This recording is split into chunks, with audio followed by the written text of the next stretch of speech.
As our living planet drifted on the sea of eternity, soon after the dawning of the 20th century, the winds of change began to blow. Events were to take place which would change the course of mankind forever. The atomic age had arrived.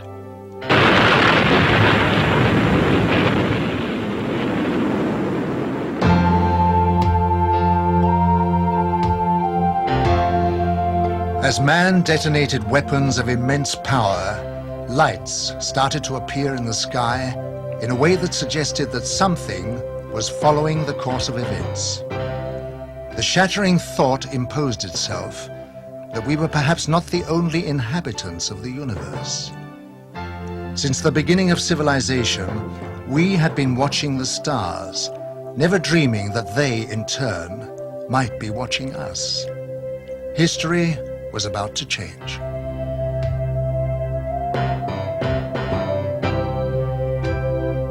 Because these lights appeared suddenly in the sky over Washington on July 20th, 1952, moving from the White House to the Capitol, hundreds of people witnessed the extraordinary event, and it left them stunned. The lights instantly jumped from one position to another. They were also observed by high military officials who knew what the lights were trying to say. The public had never seen anything like this, whereas the military had already a long history of involvement with these alien visitors, but had kept it from the public.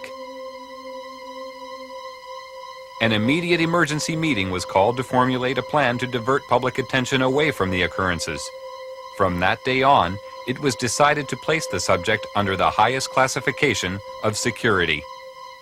Then came the first announcement to mislead the public made by Chief of Air Intelligence, Major General John Sanford.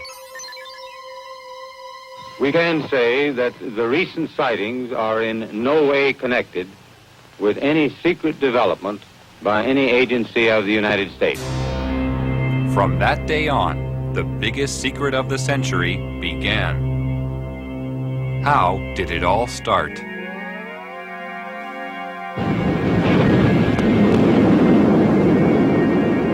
After the first atomic bomb was detonated, more tests were made of the effects on the environment and human subjects to gauge the degree of contamination unleashed. No knowledge of the devastating long-term effects existed at this time. Here in New Mexico, an Army base close to a small town called Roswell became the focus of attention on July 2, 1947, when Bill Brazel, a farmer, found a crashed disc-shaped craft on his land. The military arrived on the scene and quickly isolated the spot when they found debris scattered over a wide area. They also found 4 dead humanoid alien bodies who had been ejected from the craft.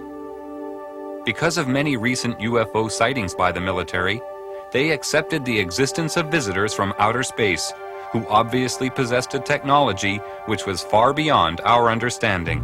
Now, for the first time, they had tangible evidence and were eager to learn its secrets. Roswell was the home of the 509th Bomber Wing, the sole American atomic bomber group. Major Jesse Marcel, an Army intelligence officer, was engaged on the recovery operation and asked Walter Haut, the Army public relations officer, to prepare a story for the local newspaper. He told me to prepare a release with basically the information that he gave me over the phone. When it was done, to take it into community and hand deliver it to the 4 news media we had in Roswell at that time, which is what I did. The story was published in the local paper. The news was also prepared to be aired by the local radio, but Judd Roberts, the radio station manager, was warned not to broadcast it. Sorry. The question that we ran into is the very next morning, some friendly person, probably from Clinton Anderson's office, called us from Washington and said, we understand that you have some information, and we want to assure you that if you release it on this matter, because it's not supposed to be released, it's very possible that your license could be in jeopardy, and so we suggest that you not do it. And he said, when I mean in jeopardy, like maybe 3 days. Preparations were made at Roswell Army Base for the transport of the wreckage. Robert Shirkey witnessed the secret handling of the parts. They came in the front door, straight down the hallway, and right out onto the ramp to climb into the airplane. And these were the people that were carrying parts of the crashed flying saucer at that time, UFO today, that I got to see. And that was the only thing I got to see. And it was very short, very quick. Colonel Blanchard, in order to get out of their way, had backed into the doorway of the ops office. And I stepped up to him and I said, "Colonel, turn sideways. I want to see too." On instructions from the Pentagon, Thomas Jefferson DuBose and General Ramey created a cover story saying the crashed object was a weather balloon. But we used that in order to assuage the curiosity of the press. The wreckage was loaded back onto an aircraft and flown out under cover of great security and secrecy to Wright-Patterson Air Force Base. The pilot kept silent for several years, but informed his wife after the story appeared in a newspaper. I guess now that they're putting in the paper, I can tell you about this. I wanted to tell you for years. He said, "I want you to read this article because it's a true story." And I not only know that it's true, but I'm the pilot who flew the wreckage of the UFO to Dayton, Ohio. Wright-Patterson Air Force Base was considered the most technologically advanced research center in the United States. The wreckage of the Roswell crash was dismantled for analysis. The matter was considered of such importance that the orders came directly from President Truman. Under the cover of the CIA, Truman created a group called Majestic 12 for dealing with and covering up all information about UFOs. President Truman gave the task of handling UFOs only to the highest-ranking generals.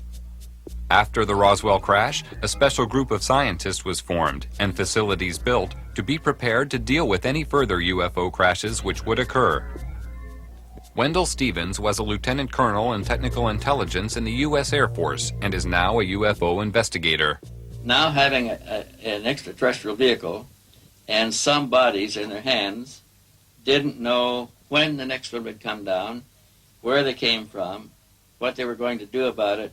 There were a lot of unanswered questions. And the United States was in a turmoil at the time administratively because we were shifting from a war economy and a military-industrial command structure to a civilian structure. So the military was still dominant, and they wanted to keep control of this until they knew what was happening. So they created, and remember, General Marshall was our Secretary of State at the time. He was a five-star general. These people selected certain representatives from the military-industrial complex that they controlled, generals and admirals and certain scientists that worked with the military and worked with industrial planning. These men were designated as a task force to take charge of any event that followed. And one did. Almost a year later, on the 25th of March of 1978, the next one came down, 1948, the next one did crash, and it came down under observation by radar, so that we knew where it landed at the time that it struck the ground, and a helicopter was over it in less than an hour. It reported what it observed, and the plan generated by these people from the military-industrial complex after the Roswell crash was immediately put into place. All of the generals and admirals and advisors and scientists were contacted and ordered to proceed to a base in Colorado, where they were picked up and driven to the crash site. Now all of these men have gone to the scene to see for themselves what an alien vehicle looks like, and they were going to advise General Marshall directly, who was controlling everything from remote position from telephones, on how to proceed. And when an operation is that big, you can't cover everything up. We discovered that the owner of the property where the vehicle came down was arrested in his house with his family, and they were kept in the house for 4 days, not allowed to go outside or anything. All the roads in the area were blocked. All access was closed. People that lived close enough to know something about it were kept in their houses. Now, if it never happened, then this evidence wouldn't exist. But now we are finding solid evidence that something strange did happen and that these events actually took place. Then we found people who observed the recovery of the craft from a distance, that saw the task force moving across off roads over country to a secure military facility at Los Alamos. And with these leads, we were able to turn up other witnesses, all of whom had been sworn to secrecy by their superiors at the time they participated in these events. And only a few of them would talk to us, and only on condition that they not be identified because of their vulnerability. What happens in a case of violation of security oaths of this nature, they could lose all pay and allowances due or ever to become due. They could be imprisoned. They could be fined a lot of things that none of them could stand. Through Secretary of State General Marshall, the security of the UFO situation was intensified. A closer relationship developed between the military and Majestic 12. As time passed, the power of Majestic 12 grew stronger. Virgil Armstrong was an intelligence officer with the CIA and worked with highly classified assignments. He retired with the rank of major. I received documents which said that a UFO had landed in the middle of White Sands, New Mexico proving grounds, and that this object was inert, was under surveillance, and would be kept under surveillance until they could determine whether it was hostile or friendly. It later turned out that it was friendly in that the occupants were dead, and when we got aboard there were 5 bodies. The bodies were diminutive in size, in other words 3.5 feet. The largest one was just under 4 feet. 2 of them were obviously the commanding officers because 2 of them wore epaulets on their shoulders. Later turns out that they were all male. When we flew them back to Wright-Patterson, of course, the examination, physical examination, and the autopsy, of course, revealed that they were indeed all male. From descriptions given by several witnesses, the aliens have very large eyes, a small nose, and a small mouth. They are usually about 3 feet 6 inches in height and have no body hair. Now, consider, if you will, the position of the United States government at this time. They proudly thought of themselves as the most powerful nation on Earth, having recently produced the atomic bomb and won World War II with it. They had built a jet aircraft that exceeded the speed of sound in flight, or would, in October of '47. They had built bombers with intercontinental range that would carry weapons of enormous destruction. Now, imagine what it was like for these same leaders, all of whom had witnessed the panic of the Orson Welles broadcast in the War of the Worlds in 1938. Thousands of Americans panicked at a realistically presented invasion of Earth. But imagine their horror as they actually viewed the dead bodies of the real aliens. Imagine their shock as they tried to determine how these saucers were powered and could discover no part even remotely similar to components they were familiar with. No cylinders, no pistons, no propellers, no vacuum tubes. It's only when you fully understand the overwhelming helplessness the government was faced with in the summer of 1947 can you comprehend their perceived need for a total, thorough, and sweeping cover-up to include the use of deadly force.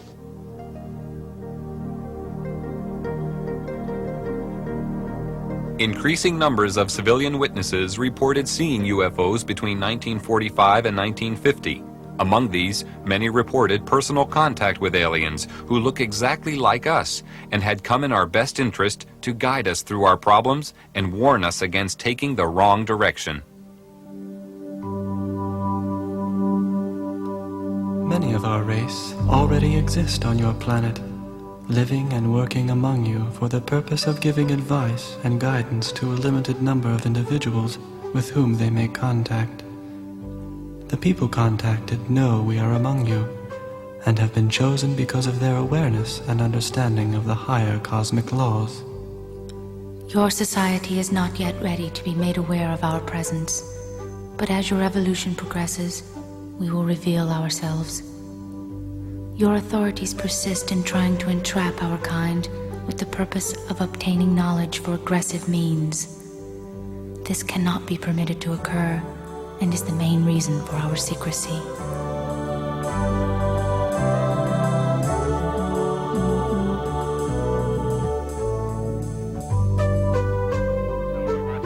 President Truman ordered a heightened level of security after the capture of a live alien from a UFO which had crashed. Because of the ever-increasing numbers of UFO sightings at the time, it was decided to create a project called Blue Book, which was designed to suppress public knowledge and create an atmosphere of ridicule around the subject of UFOs. Professor J. Allen Hynek was a professor of astronomy and an astronomical advisor to the United States Air Force on their UFO educational program. And I know the job they had. They were told not to excite the public. Don't rock the boat. And I saw it in my own eyes happen that whenever a case happened that they could explain, which is quite a few, they made point of that and let that out to the media. Things that the cases that were very difficult to explain, they would jump the handsprings to keep the media away from it. For they had a job to do, to, whether rightfully or wrongly, to keep the public from getting excited. A live alien was captured in 1948 after a UFO crashed in America. He refused to communicate for 1 year and was given the name EBE, or Extraterrestrial Biological Entity. He later began to communicate and gave details of his home planet. EBE had a large crystal which he linked to his mind telepathically and was able to communicate with his own race. He was also able to see into the past and future and perform many other amazing feats. He told of believing in the universe as the supreme being and stated that his race lived in harmony without wars and had nearly eliminated all diseases. He said they lived to approximately 800 years of age and that their technology was far in advance of ours. The authorities were amazed by the things they were shown through the crystal. EBE was able to communicate with huge spaceships which were holding orbital positions thousands of miles from the Earth.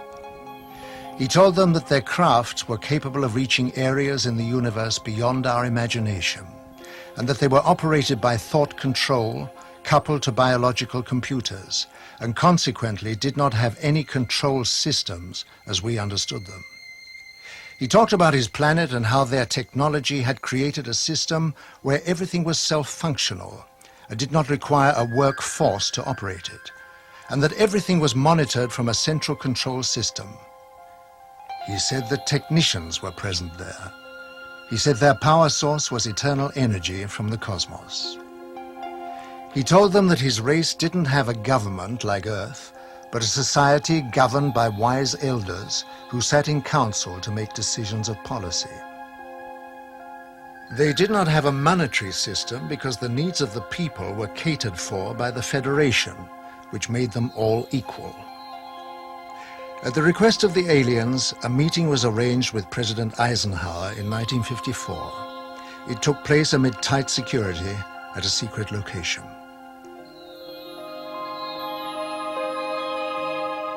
At this meeting, negotiations took place regarding the permitted presence of the aliens on Earth. Eisenhower told the aliens that the world was not yet ready for them.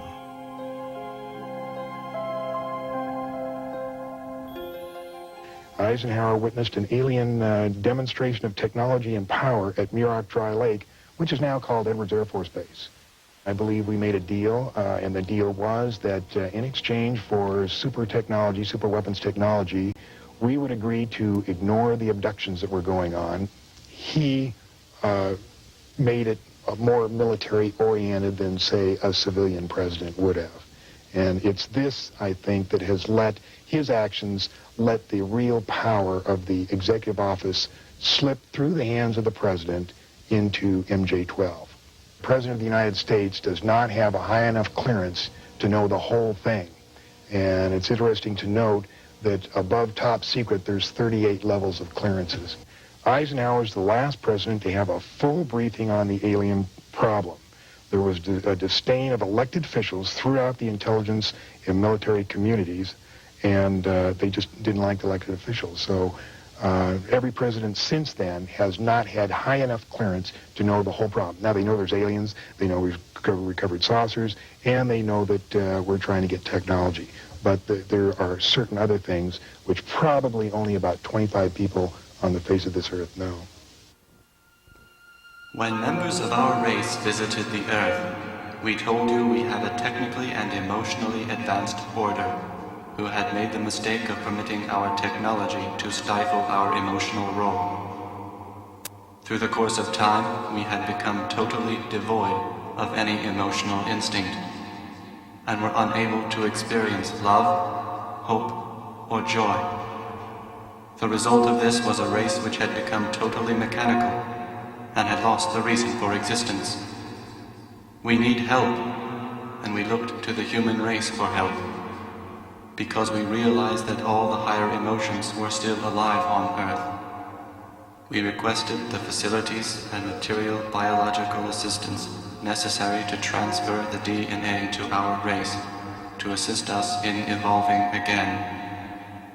The loss of our emotions was a gradual process which came about silently, without us being aware of it, until it was too late.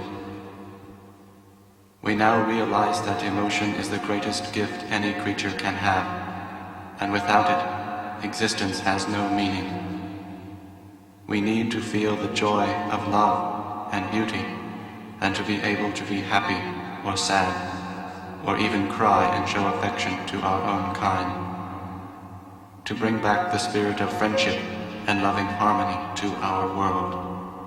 It is rather problematic about talking or analyzing possible reasons for extraterrestrial visitors. What is the purpose? What are their intentions? If we speculate about the motives of extraterrestrials, we can only do it from a human point of view.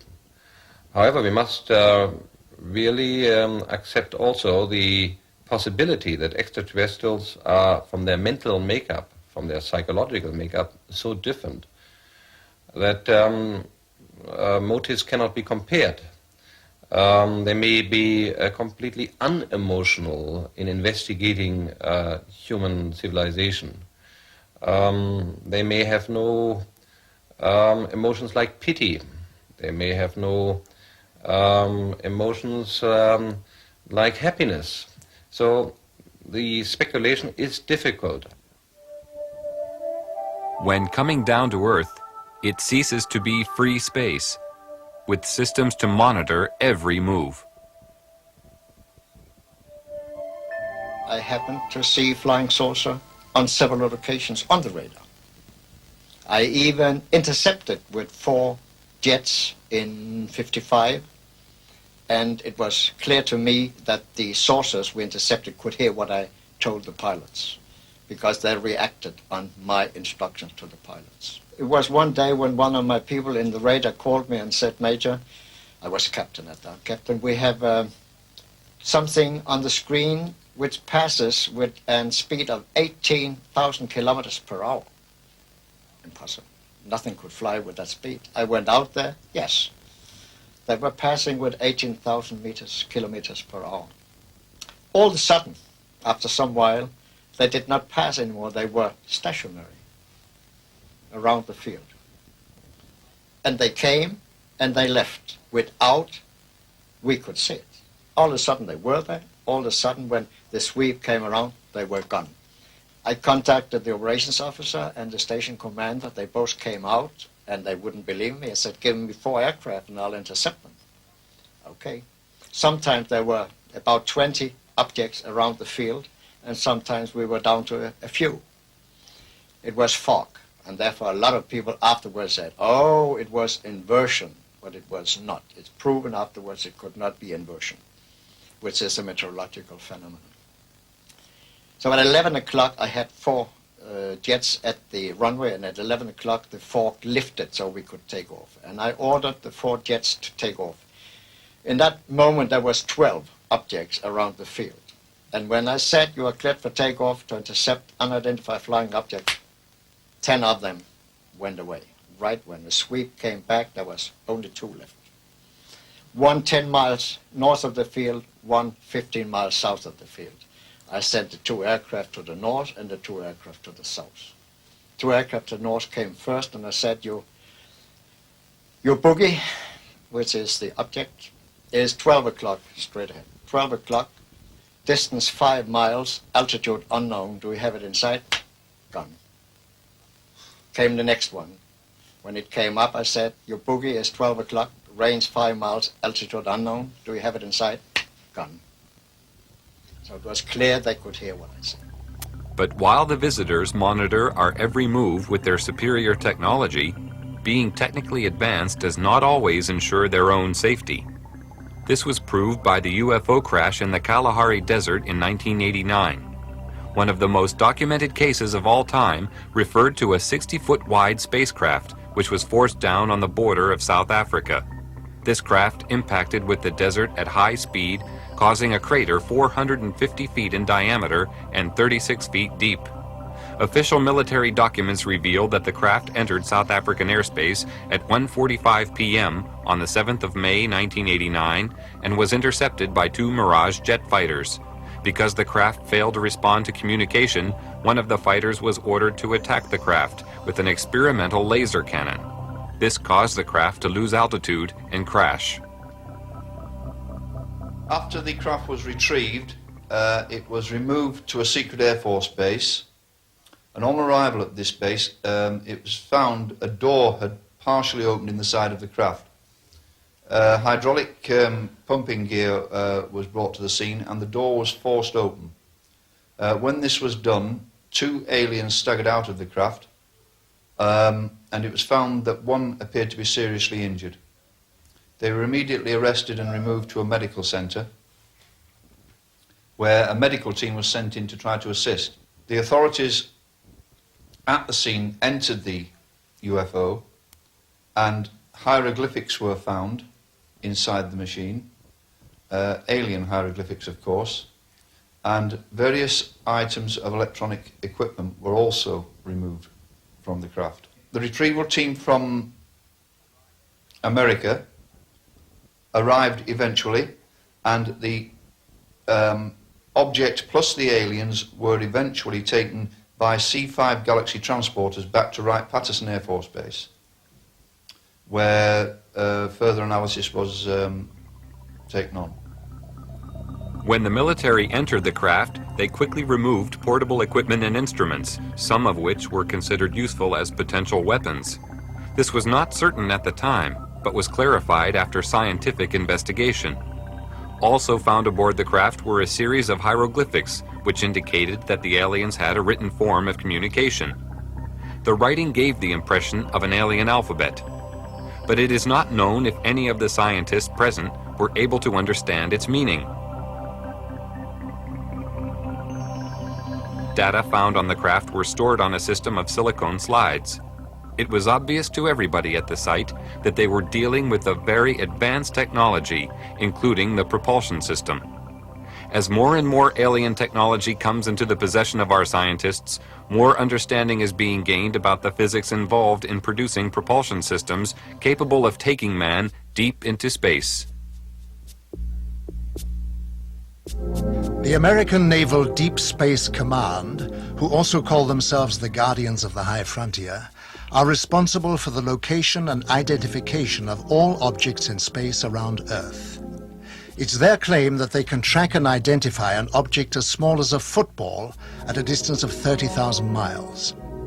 They refer to unrecognized tracks as unidentified orbiting objects and have been known to locate up to 6,000 of these in a 3-month period. Their area of responsibility lies outside the Earth's atmosphere.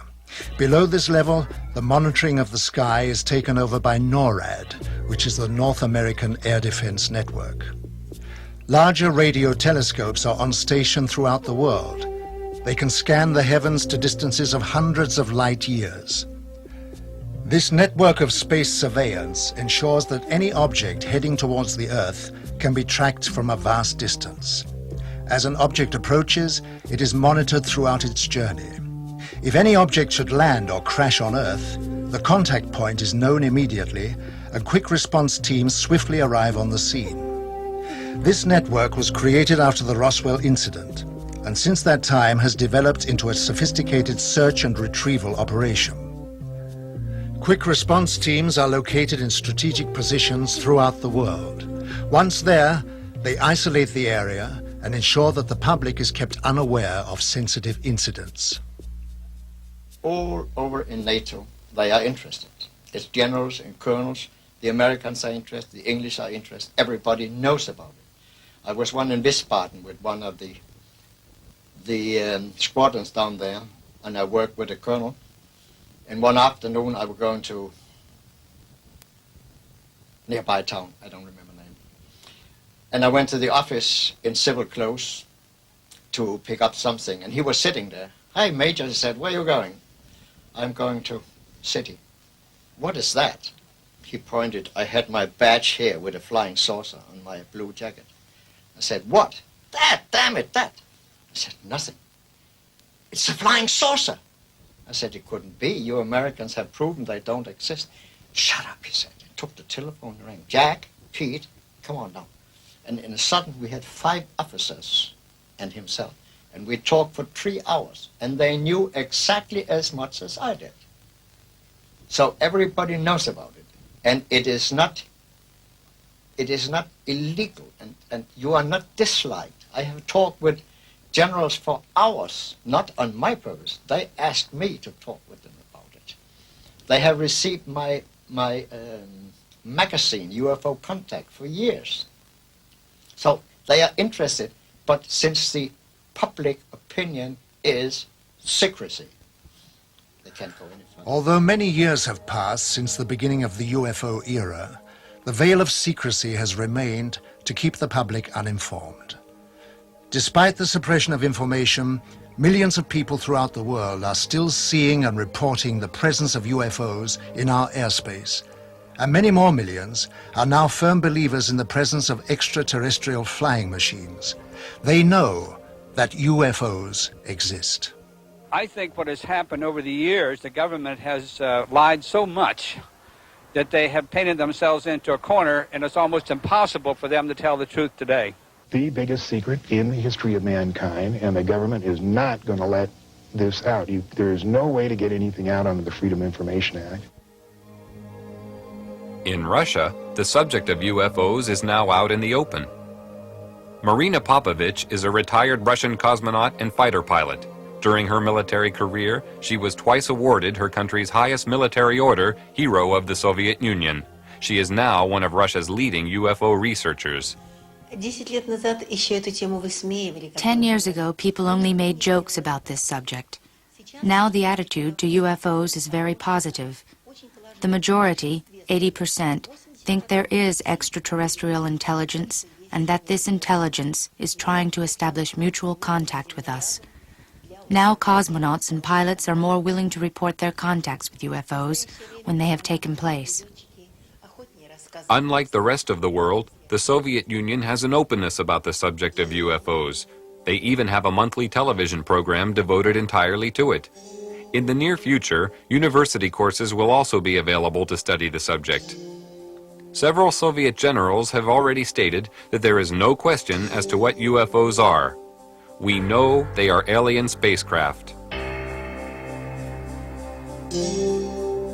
But at the Center for UFO Studies, we have a computerized data bank that now has more than 75,000 UFO reports on it. And what is even more interesting, they come from, by latest count, from 133 countries. When you start reeling off the countries, it sounds like a roll call at the United Nations. And even more interesting than the just numbers themselves don't mean so much. But the thing that finally convinced me that we were not dealing with nonsense is basically the caliber of the witnesses. Many of the reports are made by highly responsible people, impeccable integrity, people in technical training, air traffic controllers and military and commercial pilots. Finally got to the point, and it took me quite some time. I finally got to the point, however, where I simply said, I can't continue to call these people deluded or nuts. They are seeing something. Something is real. The late J. Allen Hynek was an astronomer, just like I am. His background and mine are very similar. He was for many years a professor of astronomy, and so was I.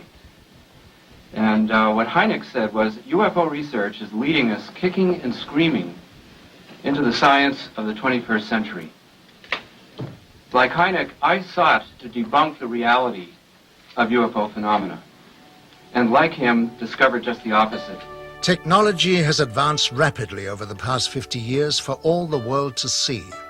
But in secret locations, amid tight security, the true advance of technology is hidden from public knowledge.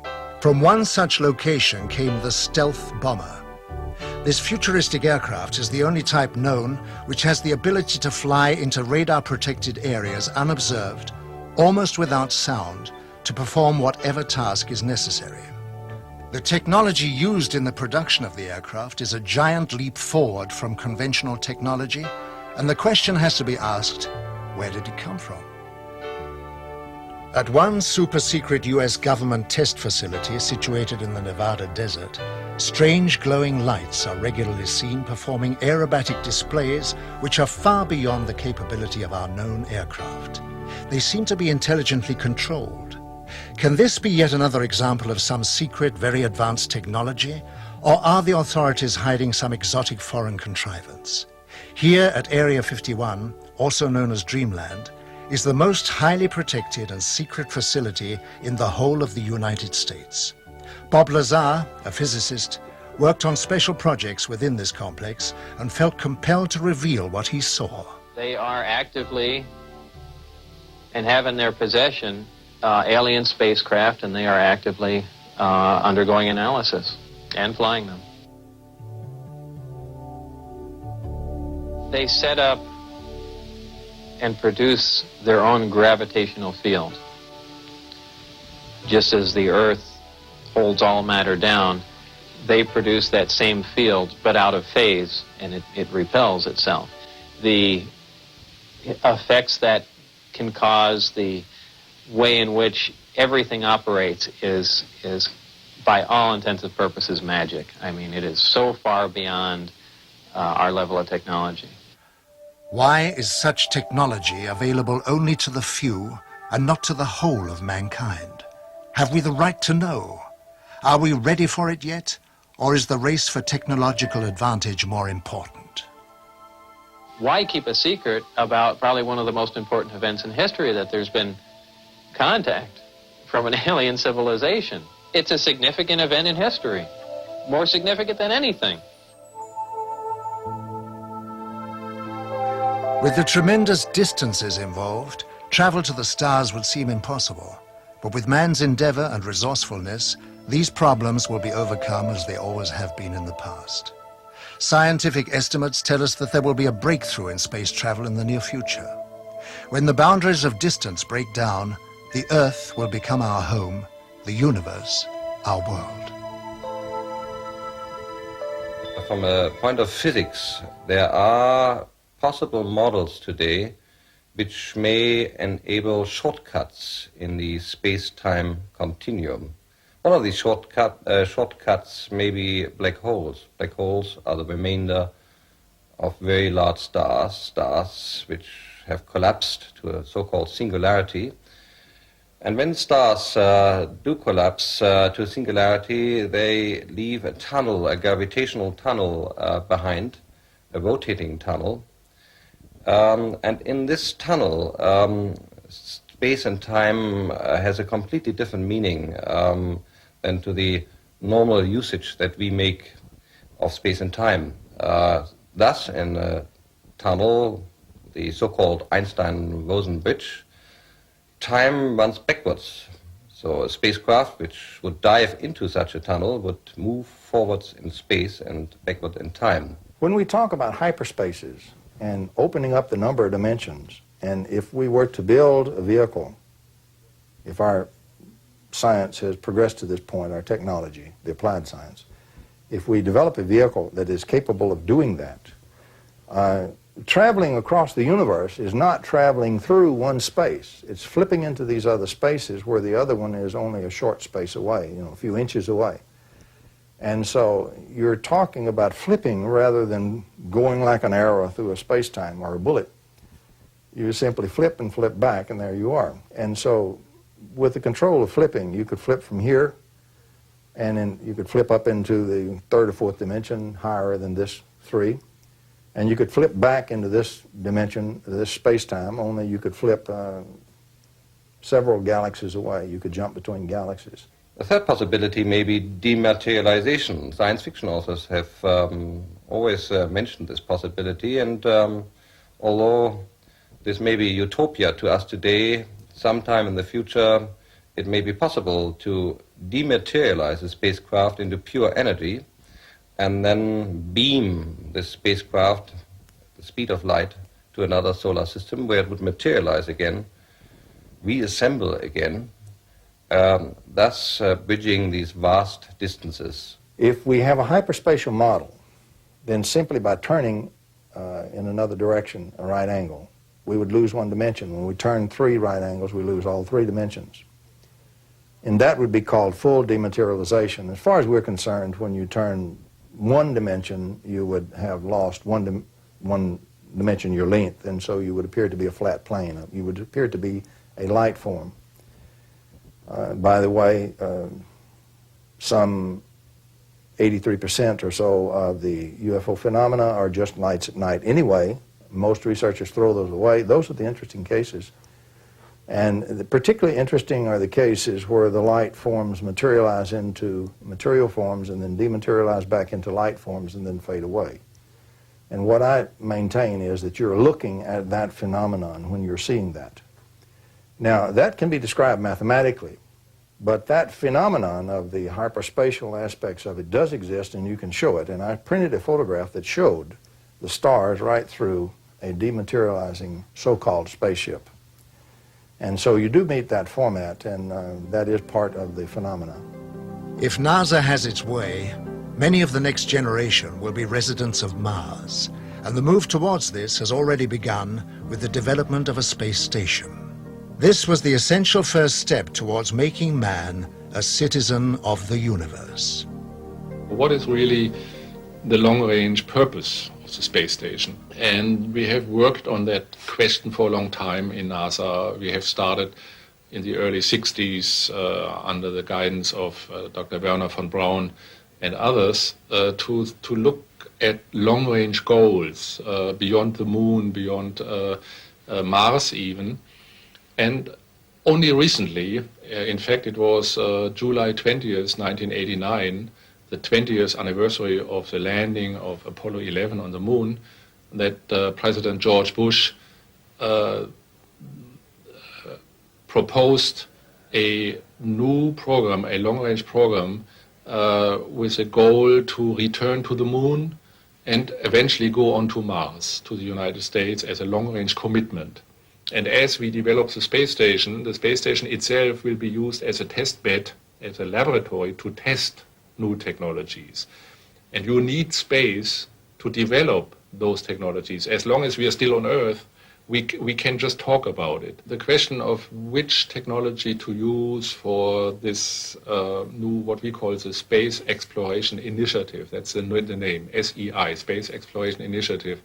What technology to use in the area of propulsion or life support or materials and structures and power and communications is being analyzed and investigated by NASA right now. And we're doing it in a number of categories. We're looking at present-day technologies, tomorrow technologies, and advanced technologies which are day after tomorrow. What was yesterday's science fiction is today's very palpable truth. Grandfather's spine-chilling fantasies have become an indispensable part of modern life. Jesko von Puttkammer was NASA's advisor to the creator of Star Trek, Gene Roddenberry. You know, the reason I worked with Gene Roddenberry was because he wanted us to help him portray a future 200 years from now as we would like it to be. Very positive, technology having become our friend instead of our enemy, technology as a partner of humans. And of course the story itself of this machine, Voyager or V'ger, looking for its maker, its creator, which is really a metaphor of humans looking for their God. And it's a God-seeker story. And so he wanted NASA to show that the technology which the movie and his TV series depicts is accurate, that the physics is accurate, that the mathematics is accurate, that the astronomy is accurate. The propulsion system of the Star Trek consists of two major elements. One is the energy source, just to provide energy, which is the antimatter system. That makes sense, that could be done. But the propulsion itself, to push the ship, it's called a warp drive, and that has to do with changing space itself and flying faster than the speed of light. We know what antimatter is, and that when you have antimatter and real matter and it comes together, you get a tremendous explosion, you get tremendous energy, E equal mc square, as Einstein said. And so this is the most powerful reaction you get in the universe, therefore the Starship Enterprise uses it. So there are a number of models which are feasible for interstellar or even intergalactic travel. Nevertheless, we must be clear about one point. There may be so many possibilities we can't even think of. So at the moment we have theoretical models, but a highly advanced civilization, another solar system, much older than we are, may have discovered fantastic ways of traveling among the stars. And for them it may be like traveling from London to New York, traveling from Epsilon Eridani to the solar system.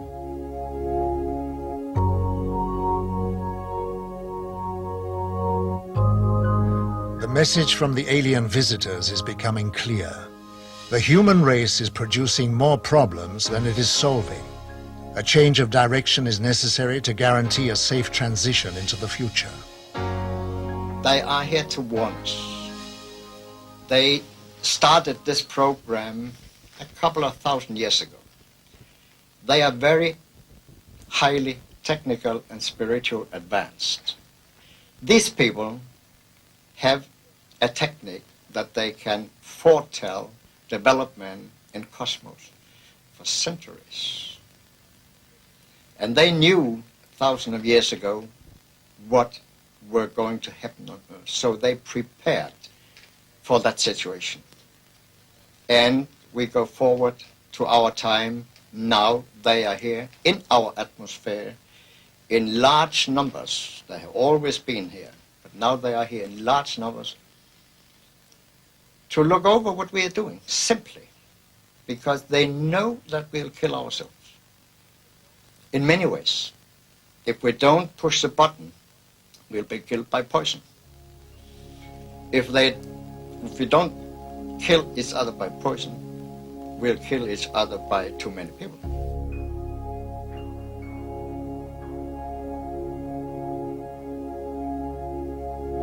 Energy is the lifeblood of civilized society, but it's also a tool that has to be controlled.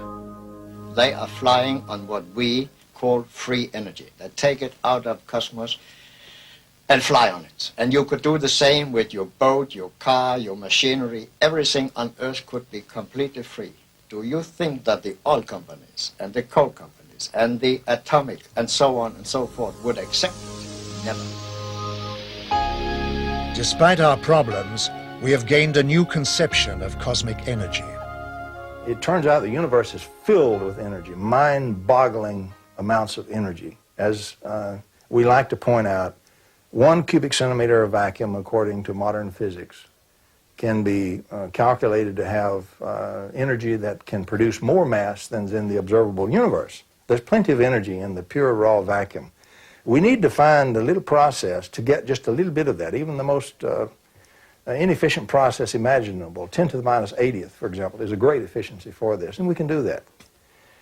The point is we do not live in a closed system. That's the old physics.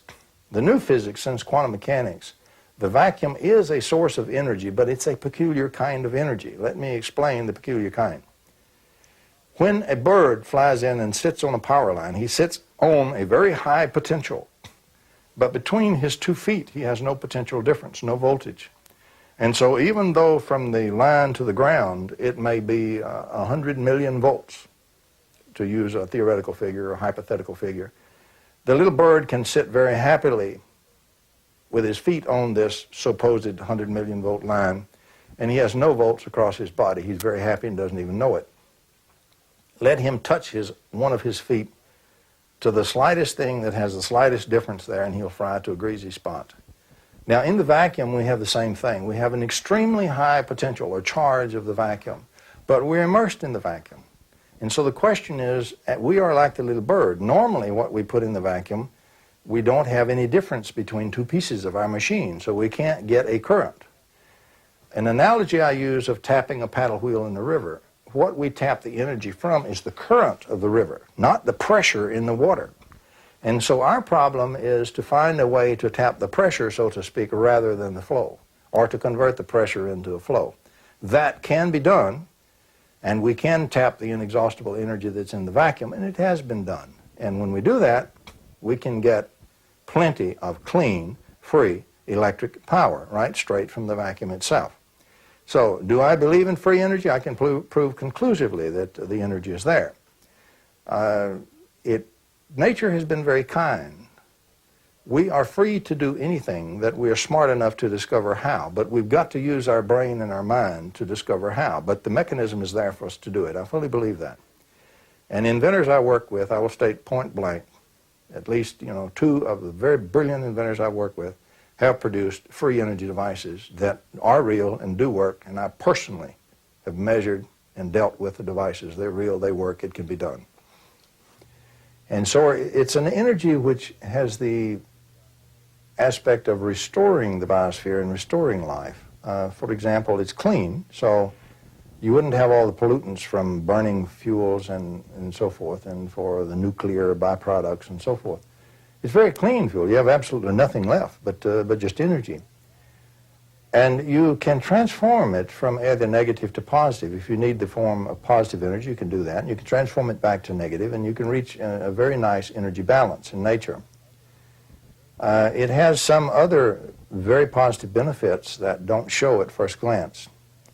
The Earth, Sun, and Moon are connected not only by radiation of the normal electromagnetic energy, the external scattering stuff, but the half that's left out, the internal hidden energy. If you pollute one part of this system, the pollution feeds and spreads to the whole tri-system.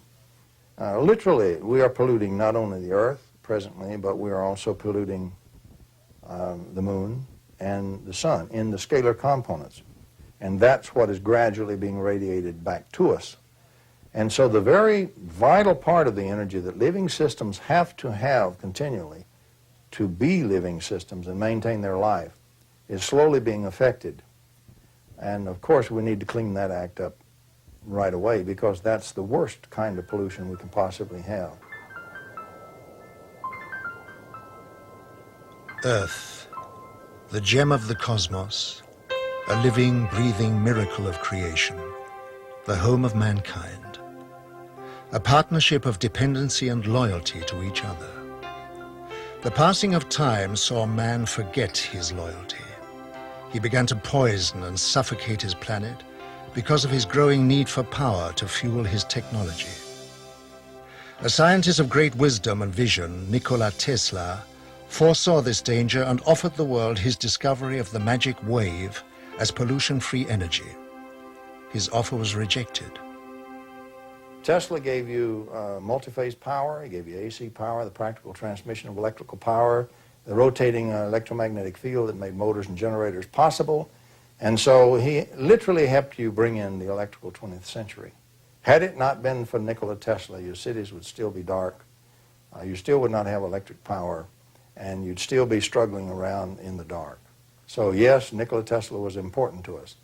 Had we listened to Tesla about the other parts of the magic wave he had discovered, he would have given us cheap energy. I delivered a paper in Ottawa, Canada, where I gave the actual mechanism by which his amplified transmitter, his magnifying transmitter, actually worked. There are over 1,000 papers in the scientific literature that show that mechanism is real. It would have worked, and he could have given the world cheap energy. You could not, however, have had a power meter on that you sell it to folks. They could have tapped it cheaply and freely just for building the antennas and putting in the taps. And so the powers that be suppressed Tesla and Tesla's work because of the fact that he was going to get the power meter off of your power. He would have given you cheap energy and cheap power and clean power. He did give you radio, he gave you fluorescent lights, he gave you the things that made motors and generators, and he gave you the electrical 20th century. He would have given you a lot more had we listened to Tesla and funded him. Tesla's advanced knowledge of the laws of electricity and magnetism, combined with his ability to put them into practice, gave him foresight into the next generation of electronics with regard to light and its structure.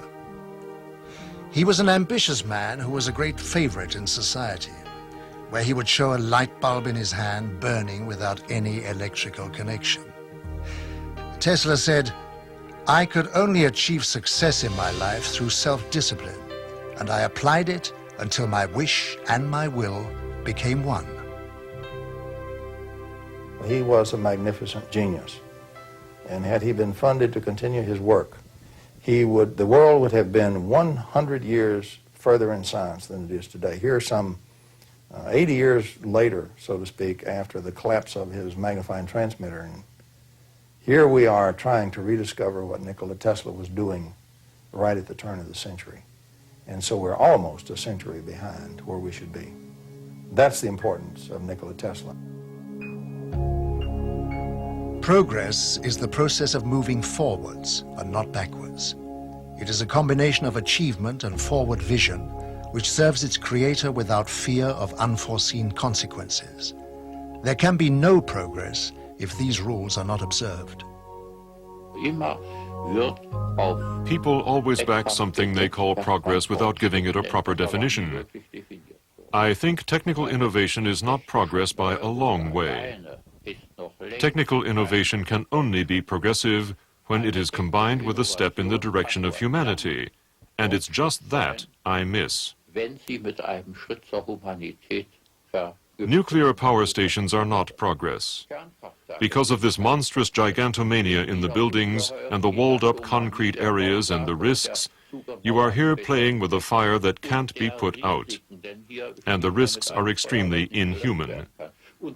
And so these gigantic buildings are put up, and especially the military-industrial building complexes, which in the end all lead to the scars of this pseudo-progress, practically destroying the natural foundations of human life. And so that the whole of society becomes, in effect, a society of chaotic beings that will lead to global suicide.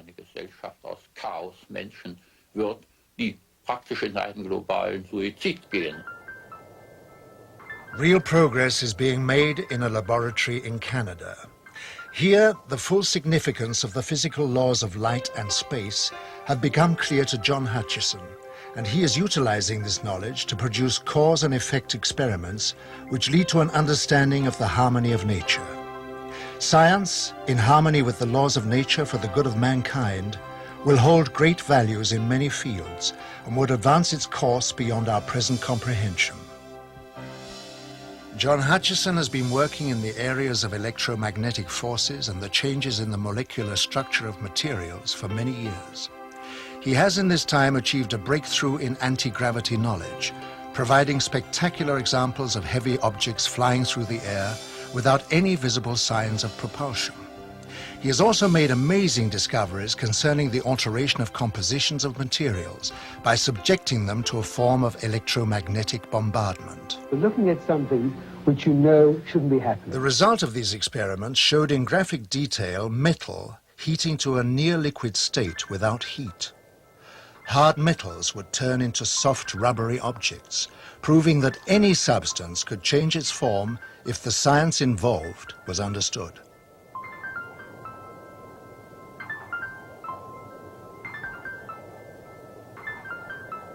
I immediately realized that this had tremendous significance. It had significance in space, it had military implications, and its understanding could possibly open up a whole new energy source.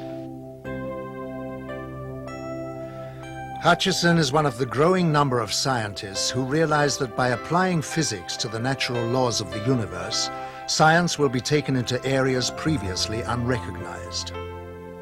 John Hutchison's achievement will give science a new momentum as it moves into the next century. Some of the work of the lone inventor, John Hutchison in Canada, Vancouver, Canada. Hutchison takes two Tesla coils and essentially puts in the center of them a target, which in every target has certain nonlinearities, and then blasts away with these two coils at them. Basically what he establishes is an electromagnetic fighting itself, electromagnetic forces fighting themselves. And gravitational force is made when, a gravitational potential is made when electromagnetic forces fight themselves to a draw, when, in other words, the gradients become zero. The gradient vectors, or the resultants, become zero, but the two forces are still in there slugging it out. All the energy is still going, the work is still going, but it's trapped locally. That's internal energy. That's what gravity is. And the Whittaker paper tells very well how to do that. So when John got things just right, he didn't have control of it, absolute control, but he bored in there with persistence, and when he got things just right to get the forces to fight to a draw, and there was the right nonlinearity in the target, he would have levitation of things even 64 pounds. He would also, another thing you do with such a thing is you cause the magnetostatic potential to change a vacuum. In other words, that's pole, an unfortunate name in magnetism. But in other words, it causes deposits of monopoles inside materials such as metals. And you'll literally have the monopoles repel each other, and you'll have the explosive separation of metals into all kind of grains and structures according to the waves in the Tesla coils that you're bombarding it with. And so he produced magnificent breaks, Hutchison did, in metals and splits as if it were Venetian blinds. And another thing it does, since this stuff comes from the nucleus out, it doesn't go through the electron shells. Its medium is the nuclei. What you have then is you have changes in the atomic nuclei, and which result in lattice changes. You have the production of alloys, which cannot be made in this world with normal processes. And some of those alloys appeared in John Hutchison's work as a result of that kind of bombardment. Another thing you have is once charged with scalar radiation, the nuclei then continue to discharge over a long period of time. And so the material continues to change, alloy form and so forth, over a period of even a year.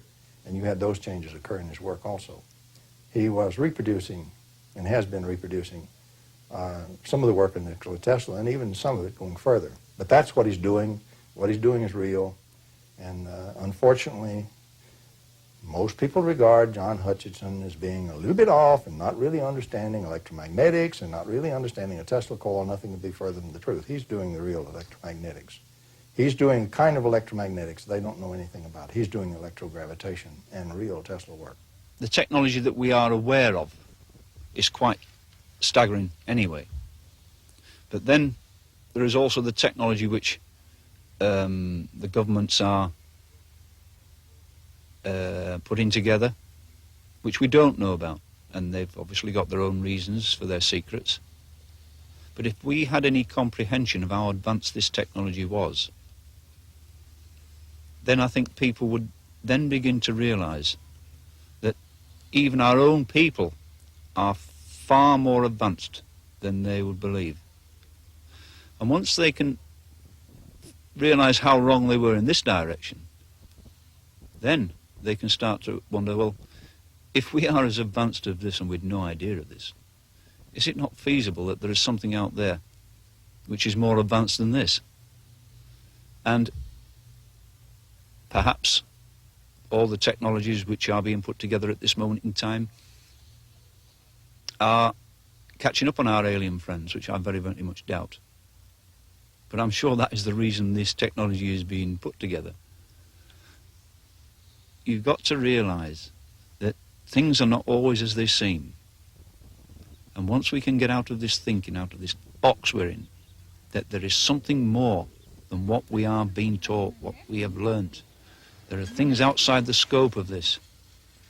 Then I think you'll begin to see the potential for people from out there visiting us.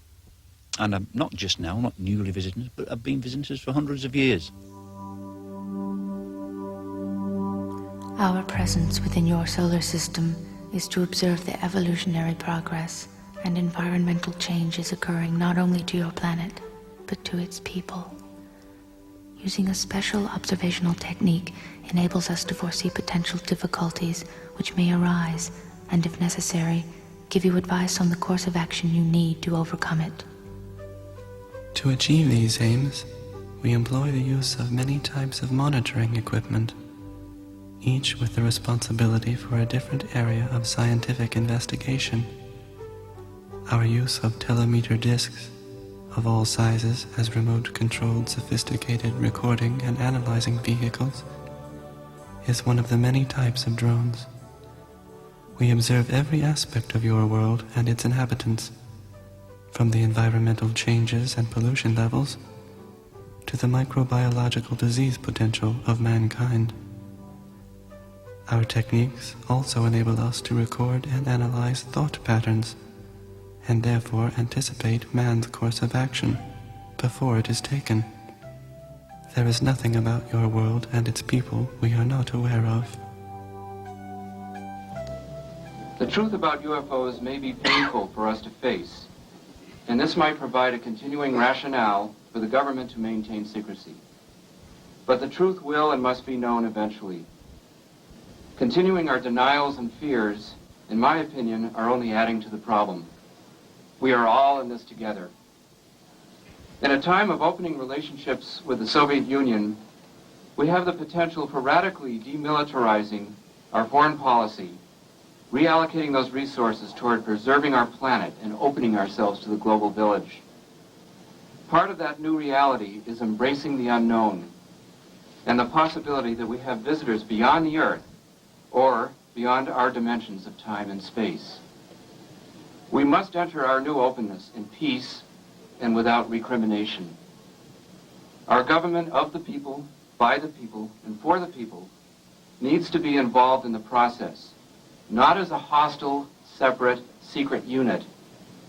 I therefore advocate an orderly, non-vindictive congressional investigation of UFOs and a change in government policy on supporting research in these and other phenomena.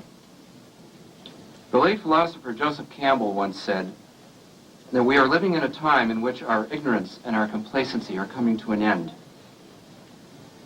It's time we let go of our fears and evolve to a higher awareness of ourselves and our place in the universe. Maybe the cover-up was in our best interest, maybe not. Maybe the government underestimated the intelligence of the American people and decided we just couldn't handle it. But let me tell you this, the truth is still the truth, and nothing can change that. Not the military, not the government, and not me. However, in the last few years, there is an evolution in the whole extraterrestrial problem. An evolution so far that the sightings and the encounters become more concrete. We accumulate more and more cases where we get more and more information. More information is released by the governments. We know now that there was a cover-up for so many years. We have always speculated about this cover-up. Now we have proofs. We know that the secret services, not only in the United States but in other countries, have really fooled the public. And very likely extraterrestrial visitors know about this plot. And it is not surprising that in the last years more concrete information is released. Probably this may be a preparation for official contact. Perhaps it's in the interest of extraterrestrials to establish contact because humankind is in a very difficult position. This does not imply that we must depend on extraterrestrials to save our planets. We have to do it ourselves. But nevertheless, we are in a phase where we possibly take the next evolutionary step, a step that is so important because it will decide whether we will survive or simply vanish.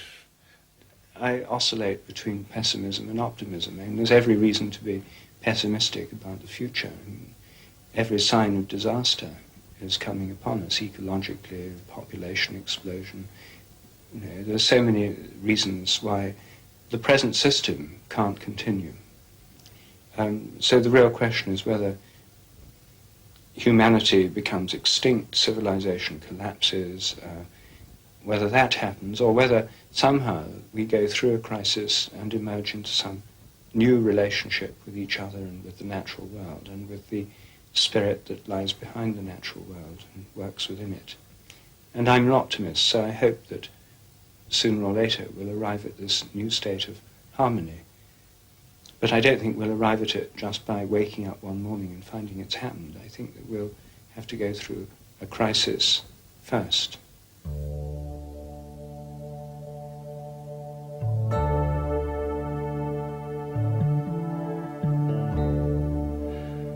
Although mankind has been faced with many crises throughout history, he has always been able to overcome them. Today, the vast power and unlimited potential of man's mind is understood. In fact, he's created computers that can pick up and even reflect his own thoughts.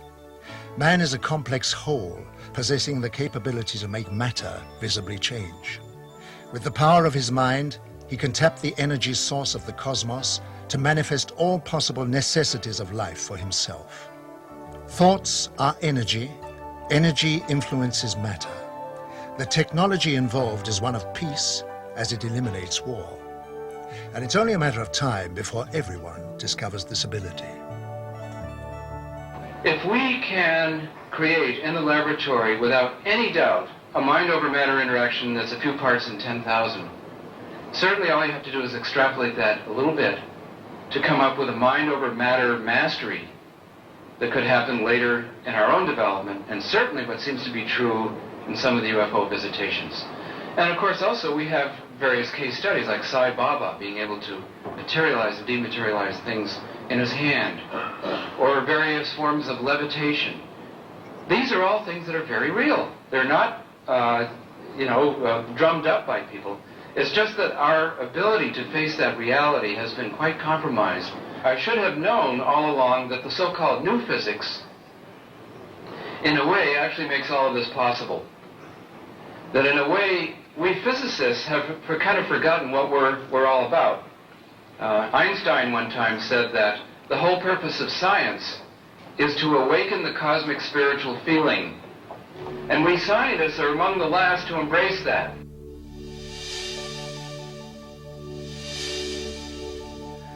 The cosmos is the energy and lifeblood of all things. Man is part of this energy and therefore holds the potential to achieve literally anything. Science is in the early stages of attuning to this enormous reservoir of knowledge, where anything is possible. Our comprehension of such things is limited only by the painful realization of change. The idea of a living cosmos is such a new concept that we have not accorded it its rightful place. Contrary to the popular view, it can be shown and conclusively proved that that has an internal structure of incredible order and beautiful order. It's filled with electromagnetic waves going in bidirections. Pick a frequency, there's a wave going in one direction and a wave in the other direction. The wave that's going backwards is an anti-wave. It's a time-reversed wave.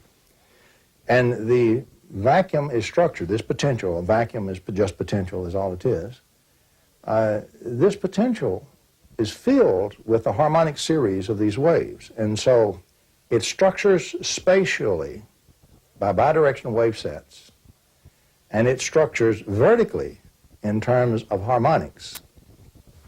Now, if you then invoke this structure, and you do that with a nonlinear material, and you put in one wave in the nonlinear material, that material will take from the vacuum that excess structure because it turns everything into a potential, and it will put out multiple frequencies and harmonics.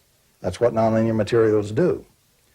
Interestingly enough, if you take time-reversed waves and put in those harmonics, when they back up through, they will restore one wave. You can gather the energy and collect it and integrate it together and produce a single thing of much greater energy and lower frequency. And so what you have is the vacuum structures in frequency and spatially, and the connection are waves. And by the way, these waves do not have to move at the speed of light. They can have much greater velocity. Now, the importance of Whittaker's work is that he showed that if you were to take sets of waves that you made on the bench, you made a wave and its anti-wave, and you made the harmonic and its anti-harmonic, you'd have to have at least one interval. In music, we would call that an octave, you know, from C to the next C, for example. If you had at least one octave or one harmonic interval, you would then have a structured vacuum. Now, you can build such sets as these any way you wish to, and each one of those sets is a special form that you can build on the laboratory bench. There is a set, for example, that contains the electromagnetic parts that generate typhoid. That's Kazanashev's work, and that's Kazanashev's death photons that have been shown to carry death and disease. That work has been duplicated in West Germany, or Germany now, and also has been duplicated in Australia and here in the U.S. It also explains the work of Antoine Priori, who built a machine under the proper scientific auspices and under rigorous testing on lab animals, which cured cancer and leukemia almost 100%. Some eminent French scientists worked with him. It's still in the French medical literature. It was real, it existed. It was squelched. But what I'm saying is, if you use the Whittaker approach, you can now, for the first time, understand how Priori's device worked, because that's what it did. And he used a rotating plasma to make his phase conjugates. We didn't even know about the phase conjugate in those days. Today, we know that one of the things plasmas do under the right circumstances is phase conjugate, or time reverse. And he showed that you can cure cancer, leukemia. You could just as easily set a pattern that would cure AIDS. He showed you could clean out clogged arteries. You could change the immune system, increase the immune system, bring it back up, which would be very valuable to AIDS patients, for example. For every disease, there is a pattern which causes the disease in this structure. For the cure to every disease, you simply take its pattern and time reverse it, and you get the precise electromagnetic antidote. You then put that inside a potential, as Whittaker showed how to do, and you treat the body with that, which is like like normal electromagnetic radiation. It's not ionizing radiation. It's not nuclear radiation. Expose them to a rippling magnetic field, for example, with these embedded in the field, and you cure the disease. And that's the kind of medical treatment we ought to have, not this cut them and burn them and poison them type thing that we have now, and many of them are still dying with cancer and leukemia and AIDS. It would take about 3 years. It would take a team of about 30-something people, facilities and so forth, about 3 years, about $20 million a year to deliver the ability to do that kind of electromagnetic treatment. Yes, our knowledge grows rapidly in almost every discipline. Conservative scientists in the past, or if you like, futurologists, have always been too cautious, too conservative in their estimates.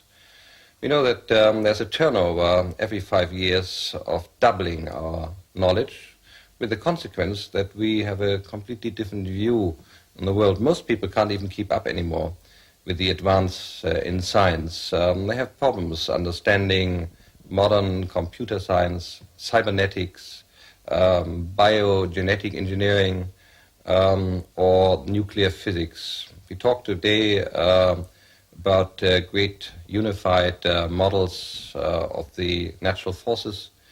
The man on the street can't keep up, and he is only superficially informed about new aspects. We don't know what will happen in 20, 50, 100 or 1,000 years.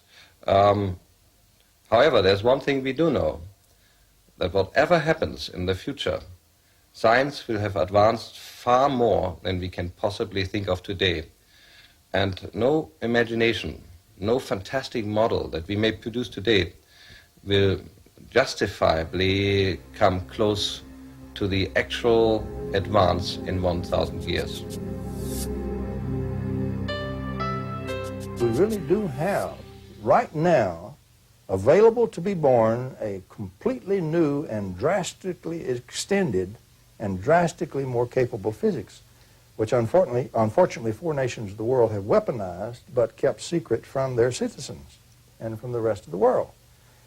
And what I am saying is that it's high time that instead of just using this in secret to build more weapons to kill more people and hurt more people or control more people, what we need to do is bring this out in the open and let's use it for the positive benefits, to heal people, to give them cheap energy and clean energy, to clean up the biosphere, to clean up our whole act, to be able to heal all these diseases and this kind of thing. That's what I'm saying we've got to get on with the job.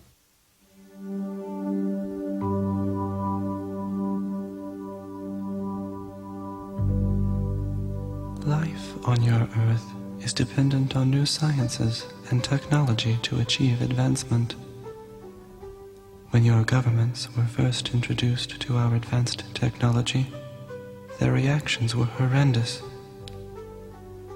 Because the motive to gain power and control people was foremost in their mind, the technology was suppressed from the world. Technology should be made to work for the good of all, and placed in the hands of people of understanding who care and can control it towards a free world.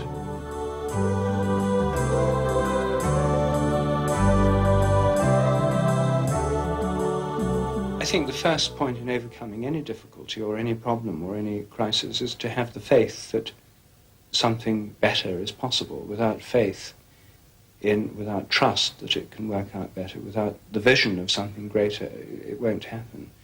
So I think we have to have some kind of vision, some kind of faith. In traditional Christian terms, this is the idea of the kingdom of heaven.